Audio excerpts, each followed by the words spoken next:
오늘 본문은 1절에 한번 나눈 말씀인데 3월 매일 성경 본문이 느헤미야입니다. 그래서 3월 1일 날 오늘 본문을 묵상했는데 도전이 되어서 한 번 더 이 말씀을 나누고자 합니다.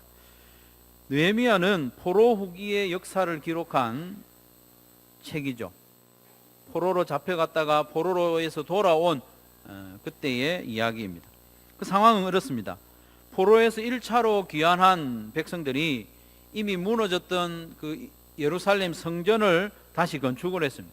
성전은 건축을 했는데 아직 성벽이 무너져 있는 상태입니다.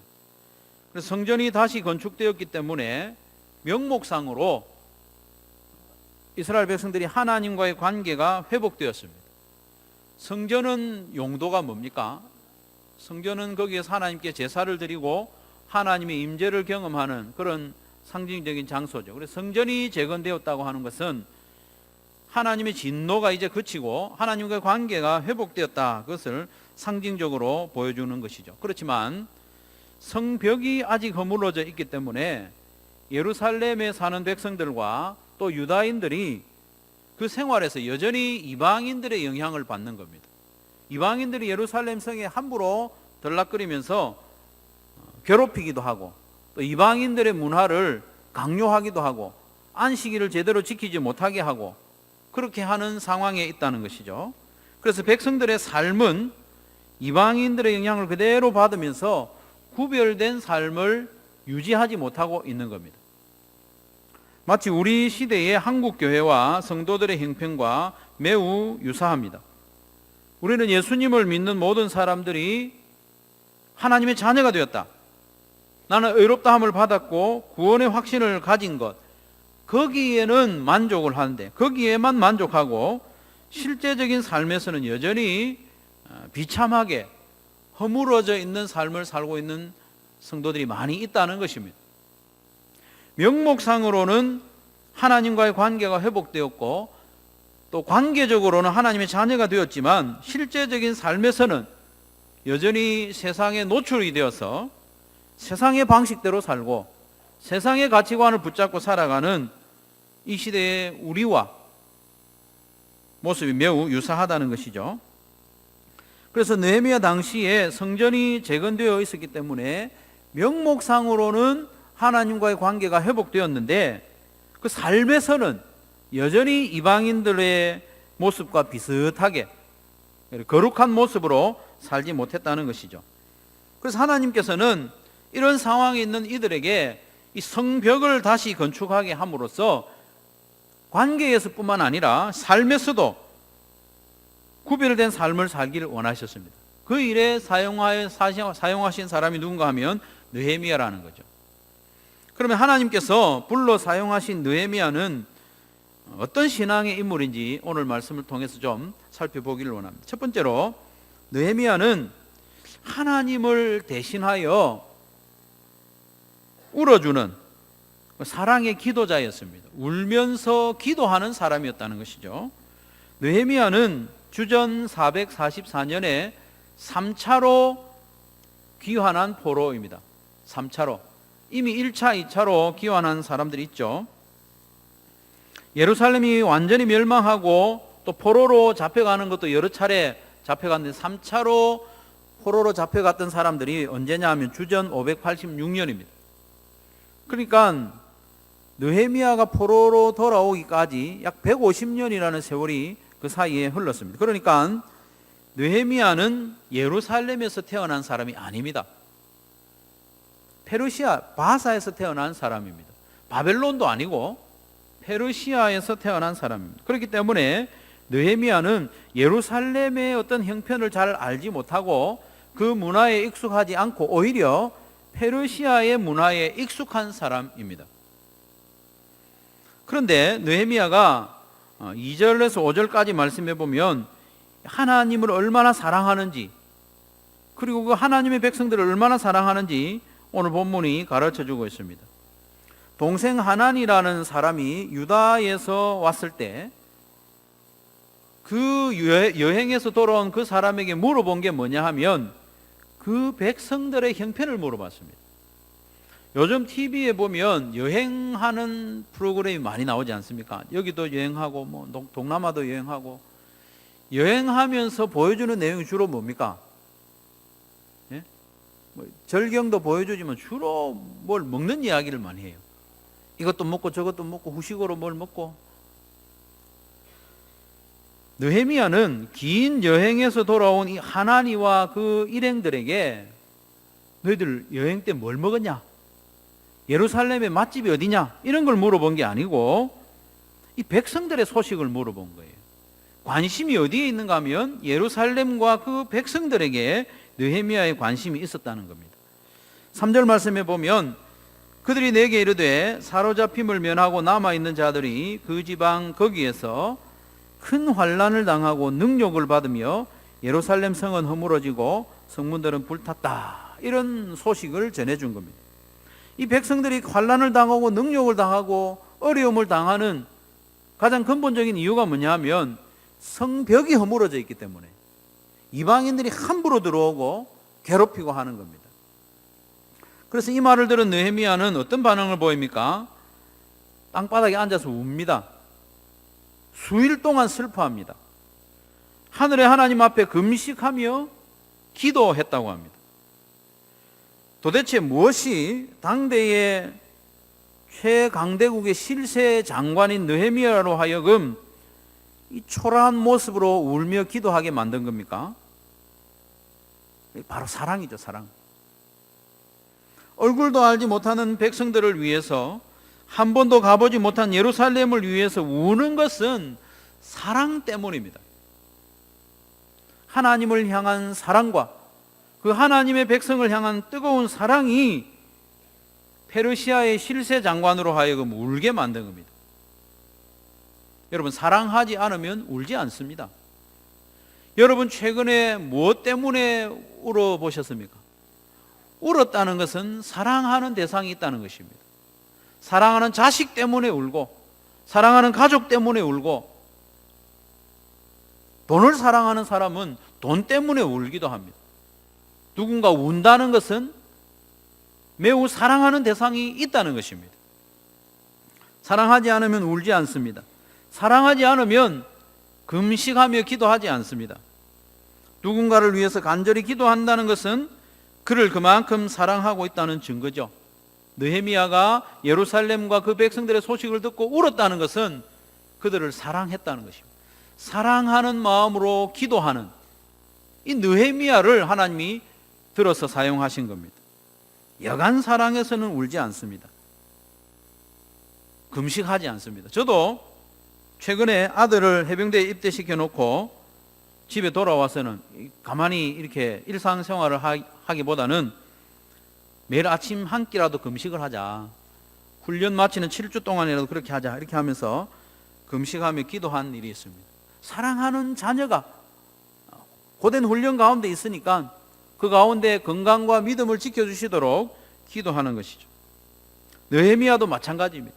사랑하니까 금식하며 기도하는 것입니다. 그리고 6절 7절 말씀에 보면 느헤미야는 이 유다 백성들의 모든 죄악과 고통을 자기의 것으로 받아들입니다. 6절 7절에 보시면 이제 종이 주의 종들인 이스라엘 자손을 위하여 주야로 기도하오며 우리 이스라엘 자손이 주께 범죄한 죄들을 자복하오니 주는 귀를 기울이시며 눈을 여시사 종의 기도를 들으시옵소서. 나와 내 아버지의 집이 범죄하여 주를 향하여 크게 악을 행하여 주께서 주의 종 모세에게 명령하신 계명과 율례와 규례를 지키지 아니하였나이다 라고 했습니다. 느헤미야가 죄를 지은 게 아니에요. 느헤미야는 이방 땅에 살면서도 본토에 사는 자들보다 훨씬 경건하게 살았습니다. 그럼에도 불구하고 유다 백성들의 죄를 마치 자기의 죄처럼 자백을 합니다. 회개하고 있습니다. 6절 말미에 보면 나와 내 아버지의 집이 범죄하였다 이렇게 고백합니다. 자기가 죄 지은 것처럼 회개하는 겁니다. 왜냐하면 백성들을 너무 사랑하니까. 부모들이 자녀를 키울 때에 자녀가 범죄했을 때 선생님이나 경찰 앞에서 빌었던 그런 경험들이 있는 겁니다. 자녀를 사랑하니까 마치 자녀의 죄가 자기의 죄처럼 여겨지는 겁니다. 느헤미야가 그랬습니다. 유다의 죄가 자기의 죄로 여겨졌고 그로 말미암아 자기가 회개하며 하나님 앞에 기도하는 것이죠. 그런데 우리가 알아야 할 것은 느헤미야가 흘린 눈물은 느헤미야의 눈물이기 이전에 하나님의 눈물이라는 사실입니다. 하나님은 느헤미야가 울기 이전부터 이 백성들 때문에 울고 있었습니다. 이 백성들의 죄악 때문에 하나님을 대신하여 울어줄 그 사람을 찾고 있었던 것이죠. 그러던 차에 느헤미야가 유다 백성들을 위하여 울며 기도하는 모습을 보일 때에 하나님은 느헤미야를 통하여서 예루살렘 성벽을 재건하게 하시고 이들의 삶을 회복시켜 주신 것 아닙니까? 우리 하나님께서는 지금도 한국 교회와 또 우리 한소망 교회와 여러분들이 속한 목장의 허물어진 부분을 마치 자기의 죄악이고 자기의 고통인 것처럼 아파하고 울며 기도하는 사람을 찾고 계십니다. 하나님은 그렇게 울며 기도하는 사람을 통하여서 회복시키기를 원하시는 겁니다. 한국 교회의 부끄러운 모습을 보면서 또 손가락질을 받는 한국 교회의 안타까운 모습을 보면서 그 모습이 바로 자기의 모습인 것처럼 아파하고 하나님 앞에 회개하며 기도하는 사람을 찾고 있습니다. 한소망 교회를 뜨겁게 사랑하여 교회를 마음에 품고 눈물로 기도하는 성도를 찾고 계십니다. 한소망 교회도 매우 좋은 교회임에는 틀림없지만 완벽한 교회는 아니지 않습니까?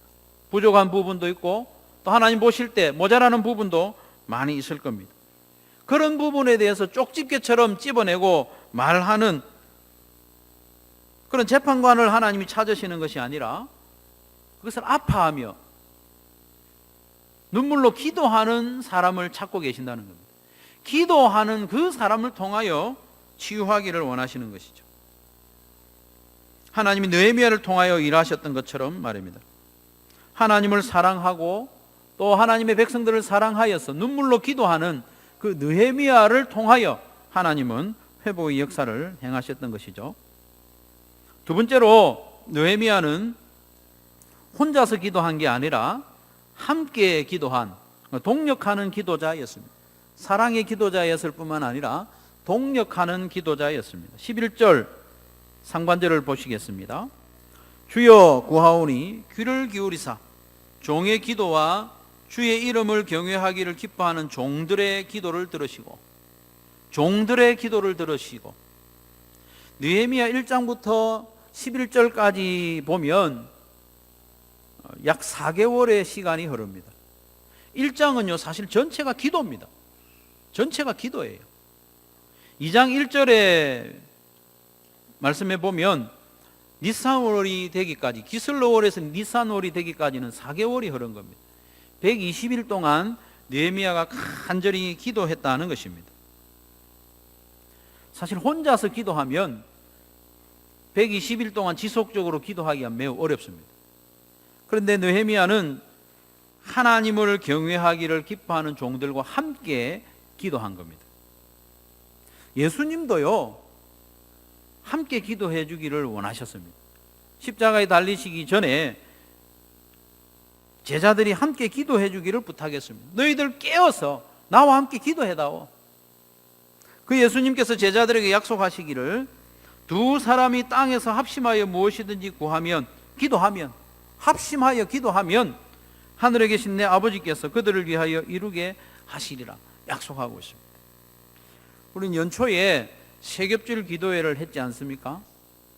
3명이서 기도 제목을 나누고 함께 기도하는 시간을 가졌는데 제가 응답된 소식들을 들으니까 참 놀랍게 응답을 많이 받았습니다. 함께 기도할 때에 우리 하나님이 역사하는 힘이 크다는 것입니다. 그리고 목장에서 나의 아픔과 기도 제목을 내어놓고 합심하여 기도했을 때 얼마나 하나님께서 잘 응답해 주는지 우리가 경험적으로 알고 있지 않습니까?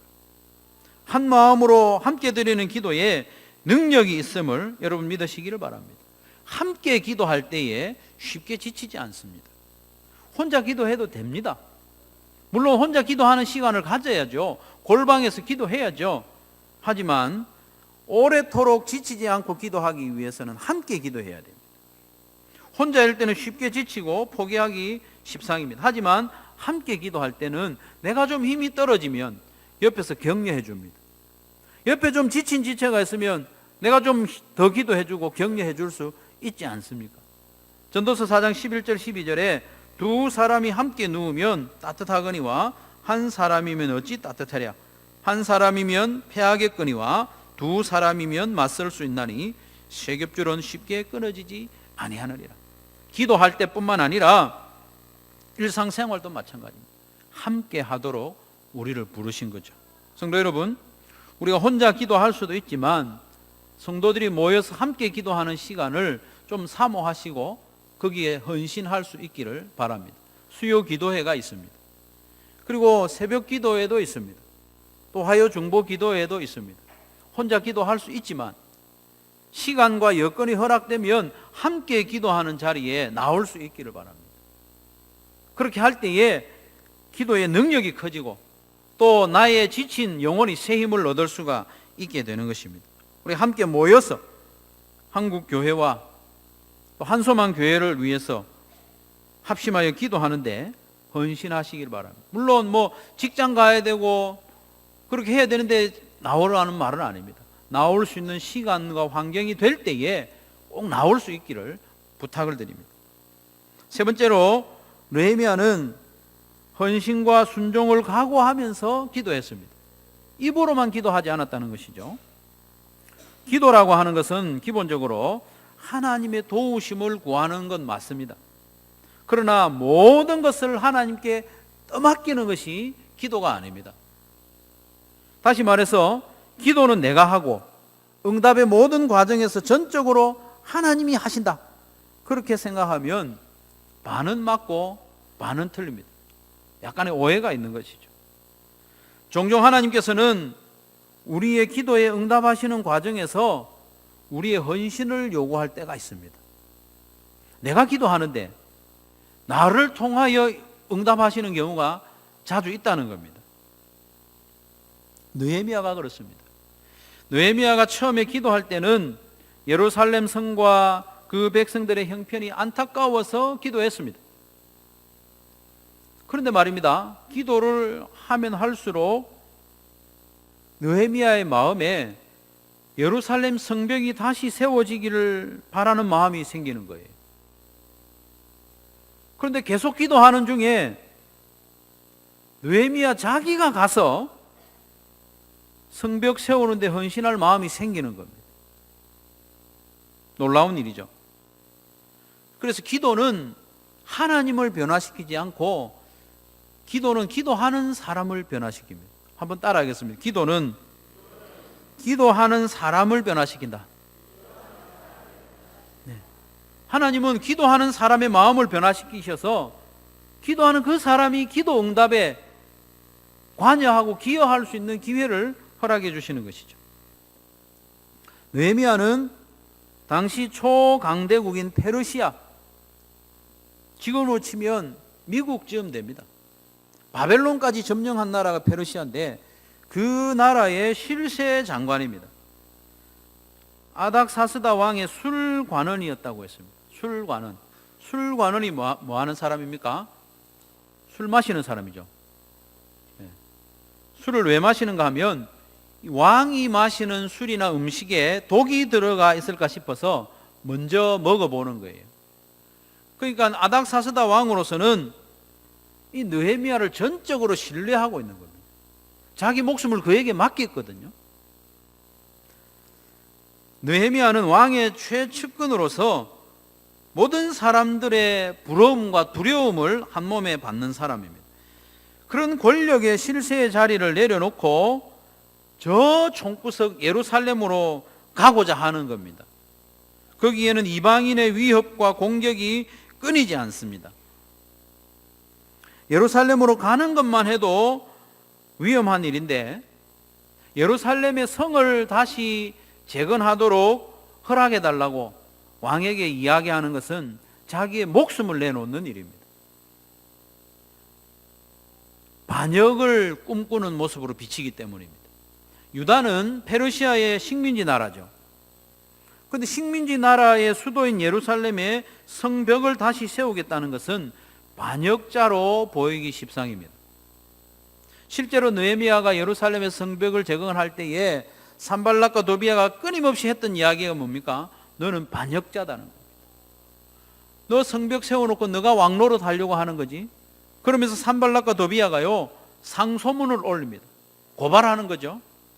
실제로 그런 모함을 받기도 했던 것이 느헤미야입니다. 그런 것을 뻔히 알면서도 느헤미야 자신이 예루살렘으로 가고자 하는 마음을 가지고 기도하는 겁니다. 사실 느헤미야가 술관원의 자리에 그대로 있으면서 지원하는 방법도 있습니다. 간접적으로 재정적인 후원과 정치적인 지원만 해주어도 대단한 일 아닙니까, 여러분? 만약에 여러분이 느헤미야의 입장이라면 그냥 장관의 자리에 그대로 앉아서 후원해주는 방법을 택할 수도 있지 않겠습니까? 직접 가지도 않고 오히려 그렇게 하는 것이 장기적으로 봐서 더 지혜로운 일처럼 보입니다. 그런데 느헤미야는 기도하면 할수록 마음에 너가 직접 가서 해라, 그런 도전이 있는 겁니다. 그래서 느헤미야는 기회만 있으면 자기가 직접 가서 예루살렘 성벽을 재건할 수 있도록 왕에게 부탁할 마음을 다 가지고 있는 겁니다. 그 마음을 가지고 계속 기도하는 거예요. 오늘 본문 11절 하반절에 보면 오늘 종이 형통하여 이 사람은 아닥사스다 왕이죠. 아닥사스다 왕 앞에서 은혜를 입게 하옵소서. 은혜를 입는다는 것은 느헤미야가 예루살렘에 가도록 허락해 주는 겁니다. 느헤미야는 간절히 기도하되 그 기도의 응답을 위해서 자기가 헌신해야 하고 희생해야 할 부분이 있으면 기꺼이 그렇게 하리라는 헌신의 마음으로 기도하고 있는 겁니다. 평생의 안락과 권세의 자리를 내려놓고 암살의 위험이 항상 있는 예루살렘으로 기꺼이 달려갈 마음을 가지고 기도하고 있다는 것입니다. 사랑하는 성도 여러분, 우리의 기도는 어떻습니까? 혹시 기도는 내가 할 일이지만 그 기도의 대답의 응답은 나와 관계없는 것으로 여기고 가벼운 마음으로 기도하고 있지는 않습니까? 물론 응답의 과정이 전적으로 하나님의 손에 있는 경우도 있습니다. 그러나 많은 경우에 하나님께서는 기도하는 그 사람을 통해서 응답하기를 기뻐하십니다. 우리는 한 마음을 가지고 기도하고 있습니다. 마음을 같이하여 하나님의 소원을 이루어드리는 우리 한소망 교회가 되기를, 그런 교회가 되기를 기도하고 있습니다. 영혼 구원하여 제자 삼는 일에 집중하는 교회가 되기를 우리는 기도하고 있습니다. 그런데 그렇게 기도는 하는데 내 삶에서 실제로 그 부분에 헌신할 마음을 전혀 가지고 있지 않다면 그 기도는 온전한 기도가 되지 못하는 것입니다. 하나님께서 소원하시는 바를 위하여 내 일상에서 어느 부분이든지 하나님께서 요구하시면 나도 순종하겠습니다, 그런 마음을 가지고 마음을 같이하여 하나님의 소원을 이루어드리는 교회가 되기를 기도해야 하지 않겠습니까? 그런 자를 통하여 하나님께서 역사하시는 겁니다. 가난한 자를 위하여 기도하면서 자기의 손에 쥐고 있는 것은 움켜쥐고 펴지 않는다면 온전한 기도가 될 수 없는 거죠.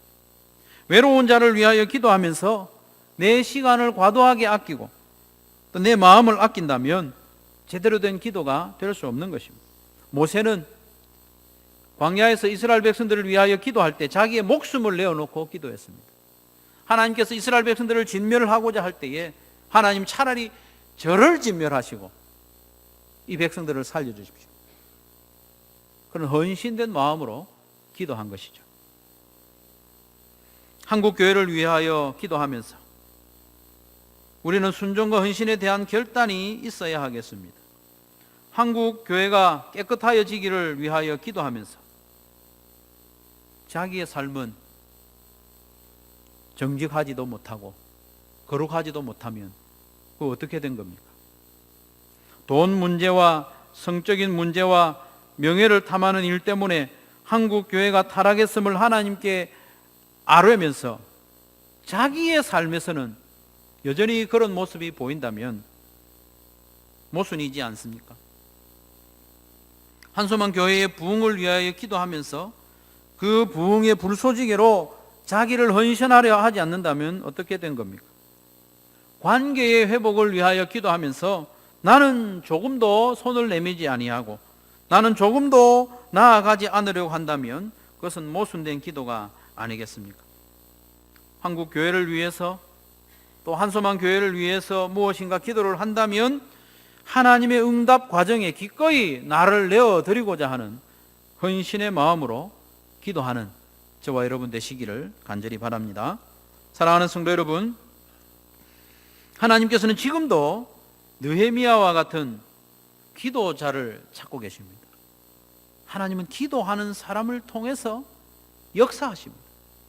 사랑하는 마음으로 기도하는 사람, 함께 기도하는 사람, 하나님의 말씀 붙잡고 기도하는 사람, 그리고 하나님의 부르심 앞에 기꺼이 헌신하고자 하는 결단으로 기도하는 성도를 찾으십니다. 그 성도를 통하여 하나님은 회복의 역사를 이루실 줄로 믿으시기를 바랍니다. 지난 화요일과 수요일에 부산노예 교육부에서 주관하는 세미나에 참석하고 왔습니다. 세미나의 주된 내용은 공동서신의 의미에 대해서 좀 살펴보는 것이었습니다. 공동서신이라고 하면 바울서신 이후에 수록되어 있는 서신서들을 말합니다. 공동서신은 공동으로 집필한 서신이 아니라 공동으로 좀 읽도록 쓰여진 편지죠. 바울서신은 주로 그 1차 독자가 좀 분명합니다. 고린도전서는 1차 독자가 누구죠? 고린도 교회 성도들. 데살로니가 전후서는 데살로니가 교회의 성도들이 읽도록, 물론 우리도 읽고 있지만 바울서신은 주로 어떤 특별한 상황에 있는 성도들에게 쓴 편지입니다. 그러나 공동서신은 그런 특별한 상황이라기보다는 좀 읽을 대상이 폭이 넓은 거예요. 흩어져 있는 12지파에게 이런 식으로. 한국 교회에서 주목하는 신약 성경은 복음서와 바울서신이라는 거죠. 공동서신에는 비교적 관심이 부족했다는 겁니다. 그 말을 듣고 보니까 맞는 것 같아요. 제가 설교한 본문들을 보아도 공동서신에서는 별로 설교를 많이 안 했던 것 같아요. 그런데 중요한 것은 바울서신의 핵심 주제가 뭐냐 하면 이신칭이 아닙니까? 이신칭이. 믿음으로 의롭다함을 받는 것. 우리의 구원은 오직 믿음에 의한 것이다. 그것을 강조하죠, 바울은. 왜냐하면 바울을 계속 공격했던 자들이 율법주의자들이었기 때문에 구원은 행함이 아니라 믿음으로 받는다는 것을 강조할 수밖에 없는 것이죠. 그런데 공동서신의 주된 내용이 뭐냐 하면 믿은 이후에 성도들의 삶이 어떠해야 하느냐, 거기에 초점이 있는 겁니다. 그래서 공동서신은 바울서신을 반박하는 것도 아니고 비판하는 것도 아닙니다. 오히려 공동서신은 바울서신의 좀 부족한 부분을 보충해 준다는 것입니다.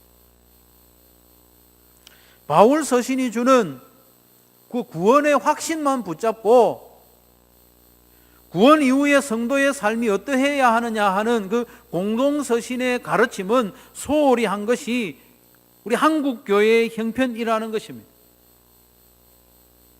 그 모습이 마치 느헤미야가 바라보는 예루살렘의 모습과 흡사하다는 것입니다. 예루살렘은 이미 성전이 재건되었기 때문에 하나님과의 관계가 공식적으로 회복되었습니다. 그러나 성벽이 허물어져 있기 때문에 그들의 삶이 허물어져 있는 것입니다. 이 시대의 한국 교회와 우리 성도들의 모습이 이와 흡사합니다. 나는 예수님을 구주로 영접했기 때문에 구원받은 것이 확실합니다. 하나님의 자녀된 것이 확실합니다. 그것만 붙잡고 살아가는 우리의 모습과 이 백성들의 형편이 비슷하다는 것입니다. 그래서 우리는 성벽이 재건되어야 합니다. 우리의 삶이 재건되어야 합니다. 세상 사람들과 구별되는 거룩한 삶이 우리에게 회복되어야 한다는 것입니다. 그 일에 느헤미야를 사용하신 것이죠. 하나님은 이 시대에도 그 일을 행하시기를 원하는데 느헤미야와 같이 기도하는 사람을 찾으십니다. 한국 교회와 또 성도들의 무너져 있는 그 모습을 보면서 가슴을 치고 마치 내가 그렇게 죄를 지은 것처럼 회개하는 사랑의 기도자를 찾고 계십니다. 혼자서 골방에서 기도할 뿐만 아니라 이 한국 교회의 형편과 성도들의 무너진 삶을 가지고 함께 기도하는 그런 사람을 찾으십니다. 그리고 그 일에 나를 던져서, 내 작은 삶이지만 나를 던져서 헌신하기를 결단하면서 기도하는 한국 교회의 회복은 바로 나부터 시작되는 겁니다. 대형교회에 사고를 친 그 목사님의 문제가 아니라 바로 나의 문제입니다. 내가 하나님의 자녀다운 그런 모습으로 살겠노라 결단하면서 헌신하면서 기도하는 그 사람을 통해서 하나님 회복의 역사를 이루어 나가실 줄로 믿습니다. 하나님이 찾으시는 이 느헤미야와 같은 기도자로 헌신하는 저와 여러분 되시기를 주님의 이름으로 축원합니다.